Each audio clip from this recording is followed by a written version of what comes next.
আমি মেডিসিন বিশেষজ্ঞ ডাক্তার সুদীপ বণিক চৌধুরী। আজকে আলোচনা করব শুকনো কাশি আর কফ কাশি যেটা হয়, যেটা সর্দি কাশি বলি। দুটো কাশি হলেও এর কারণ, উপসর্গ এবং চিকিৎসা একেবারে আলাদা হয়।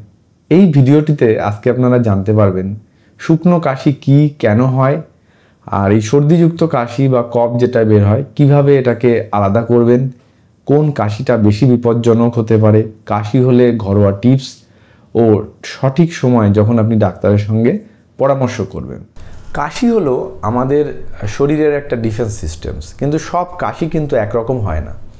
আজ আমরা জানবো শুকনো কাশি বনাম সর্দি কাশির পার্থক্যটা কি। শুকনো কাশি বা যেটাকে আমরা ডাক্তারি ভাষায় বলি ড্রাই কাফ, সেখানে কিন্তু কোনো রকমের কফ বা যে স্পুটাম সেটা কিন্তু বের হয় না। এর সাধারণ কারণগুলোর মধ্যে অ্যালার্জি, ধুলো, ধোঁয়া, পলিউশন, তারপরে আপনার হাঁপানি যেটাকে আমরা ইংরাজি ভাষায় বলি অ্যাজমা, বিভিন্ন রকমের ভাইরাল ইনফেকশন, ফ্লু, কোভিড, এসবও কিন্তু কাশি শুকনো হয় এবং এখানে কোনো রকমের স্পুটাম বা কফ বের হয় না। এছাড়া অ্যাসিড রিফ্লাক্স যেটাকে জিআরডি বলি, কিছু ওষুধ যেমন ব্লাড প্রেশার কমানোর এসি ইনহিবিটর, খুব কমনলি টেলমিসার্টান যেগুলো গ্রুপের মেডিসিন যেগুলো আছে, রোগীর অভিজ্ঞতা, গলায় খুসখুস করে, বুক জ্বালা করে এবং রাতে বেশি হয়, এই ধরনের কাশিগুলো। এরপরে চলুন দ্বিতীয় ধরন, যেটা হচ্ছে গিয়ে সর্দি কাশি বা প্রোডাক্টিভ কাফ যাকে বলি। সেখানে কিন্তু কাশির সাথে কফ বা শ্লেষ্মা যেটাকে বলা হয় সেগুলো বের হয়। এইটার সাধারণ কারণগুলোর মধ্যে ঠান্ডা বা সর্দি জ্বর, কমন কোল্ড যেটাকে বলা হয় ইংরেজি ভাষায়,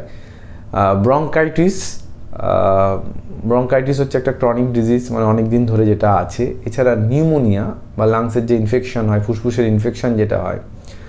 এছাড়া সিওপিডি যখন বাড়াবাড়ি হয়, যেটাকে সিওপিডি এক্সাসারবেশন বলি, সেখানেও এই কফ বের হতে পারে।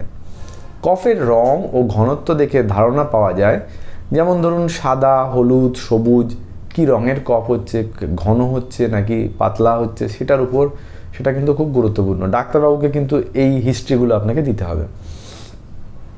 এবার চলুন, কখন আপনি এই কাশি নিয়ে চিন্তিত হবেন।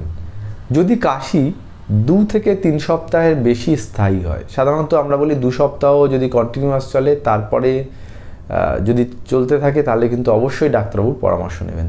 বুকে ব্যথা, শ্বাসকষ্ট আর রক্ত যদি বের হয়ে আসে কাশির সাথে, এছাড়া যদি জ্বর, ওজন কমায়, রাতে যদি ঘামে ভিজে যায় গা, তখন কিন্তু অবশ্যই আপনার ডাক্তারবাবুর পরামর্শ নিতে হবে।